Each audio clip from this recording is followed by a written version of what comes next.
100 రోజుల పరిపాలనలో 200 మంది రైతులు ఆత్మహత్యలు. నేను కొద్దిగా బాధపడుకుంటూ మాట్లాడుతున్న ఆవేదనతో, ఎందుకంటే రైతులు మళ్ళా ఆత్మహత్య చేసుకునే దుస్థితి ఈ రాష్ట్రంలో వస్తుందని చెప్పి మేము కళ్ళ కూడా అనుకోలే. ఎందుకంటే చాలా వరకు పనులు మేము చేసి పెట్టినాం, పటిష్టంగా చేసి పెట్టినాం. మరి ఎందుకు సంభవిస్తున్నట్టు ఈ ఆత్మహత్యలు? ఈ లక్షల ఎకరాల్లో పంటలు ఎండిపోతున్నట్టు?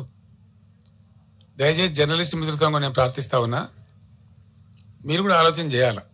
మీరు ప్రజల పక్షాన ప్రజల కోసం ఉండేవాళ్ళు కాబట్టి నేను మీకు కూడా అప్పీల్ చేస్తా ఉన్నా, ఈ పరిస్థితి ఎందుకు వచ్చినట్టు మీరు కూడా పరిశీలన చేసి రాయండి.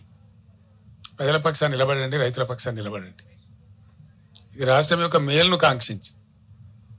రాజకీయాలు ఎప్పుడు ఉంటుంటాయండి, రాజకీయాలు పెద్ద ఇష్యూ కాదు. రాజకీయం ఎన్నికలు వస్తాయి, గెలిచేటోడు గెలుతాడు, ఓడతాడు, ఎల్లయ్య కాకపోతే పుల్లయ్య కాకపోతే మల్లయ్య ఓడోడు. అది సాధారణంగా జరిగే విషయం, రొటీన్. దానికి పెద్ద ఇంపార్టెన్స్ లేదు. కానీ ఈ సామాజికమైనటువంటి పరిస్థితి తెలంగాణలో అద్భుతంగా మారి ఉన్నత శిఖరాగ్రాలకు చేరుకొని దేశంలోనే నంబర్ 1 స్థాయికి ధాన్యం ఉత్పత్తిలో ఎదిగిన రాష్ట్రం అనతి కాలంలో, ఇంత స్వల్ప కాలంలో ఎందుకు ఈ బాధకు గురి కావాలి? దీనికి కారణం ఏంటి? నంబర్ 1, అద్భుతమైనటువంటి ప్రపంచ దేశాలు, యుఎన్ఓ దేశంలో దాదాపు 15-16 రాష్ట్రాలు కొనియాడి వాళ్ళు అమలు చేసుకుంటున్న పథకం మిషన్ భగీరథ. ఎందుకు మంచినీళ్ళ కొరత రావాలా? చీఫ్ సెక్రటరీ గారి స్టేట్మెంట్లు ఏమో సోర్సెస్ అన్ని బరాబరే ఉన్నాయి, ఎవరు భయపడే అవసరం లేదు, మీరు అద్భుతంగా ఉండొచ్చు అని చెప్తా ఉన్నారు. అసలు హైదరాబాద్ సిటీలో ₹1 నల్లా కనెక్షన్ ఇచ్చి 20,000 లీటర్ల ఫ్రీ వాటర్ ఇచ్చి రాష్ట్ర వ్యాప్తంగా ప్రతి ఇంటిలో నల్లా పెట్టి, దీన్ని కూడా మీరు అందరు సాక్షి, జర్నలిస్ట్ మిత్రులు కూడా. దానిలో ఎందుకు లోపం వస్తుందంటే నాకు అర్థం కాదు. ఏం కారణం?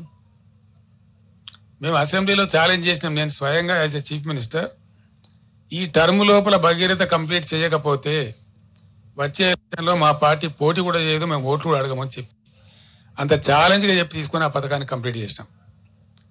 ఆ తర్వాత 5 ఏళ్ళు బ్రహ్మాండంగా నడిపినాం. బిందె పట్టుకొని ఆడబిడ్డ ఇక్కడ కనబడలే రోడ్డు మీద. పబ్లిక్ స్టాండ్ పోర్ట్స్ అన్ని మాయమైపోయినాయి రాష్ట్రంలో. ఏ టౌన్లో కానీ ఎక్కడ కానీ మంచినీటి ట్యాంకర్ మనకు కనబడలే గత 5 సంవత్సరాలు. మరి ఇప్పుడు ఎందుకు బిందెలు ప్రత్యక్షమవుతున్నాయి? ఎందుకు మళ్ళీ నీటి మూతలు స్టార్ట్ అయినాయి? ఎందుకు నీళ్ళ ట్యాంకర్లు విచ్చలవిడిగా వ్యాపారం చేస్తున్నాయి? హైదరాబాద్ సిటీలో కూడా ట్యాంకర్లు పెట్టాల్సిన దుస్థితి ఎందుకు దాపరిస్తా ఉంది? ఇవి ఆలోచించాల్సిన విషయాలు. ఇంకో విషయం ఏంటంటే కరెంటు. 1.5 సంవత్సరంలో డిస్ప్రపోర్షనేట్ గా చాలా దారుణంగా ఉన్నటువంటి విద్యుత్ రంగాన్ని సుమారు 35,000 కోట్లు ఖర్చు పెట్టి రకరకాల పద్ధతులన్నీ అవలంబించి సెంట్రల్ ఎలక్ట్రిసిటీ అథారిటీని కూడా సంప్రదించి మా మెదడంతా కరగదీసి అద్భుతమైనటువంటి కరెంటుగా మేము తీర్చిదిద్దినాం. భారతదేశంలో అన్ని రంగాలకు 24 గంటలు 1 సెకండ్ కూడా కరెంటు పోకుండా ఏర్పాటు చేసినటువంటి ఘనత మా ప్రభుత్వానికి. అది మీరందరూ అనుభవించినారు, మీరందరూ చూసినారు.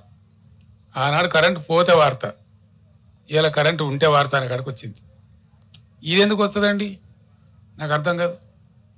ఒక సెటిల్డ్ సిస్టమ్.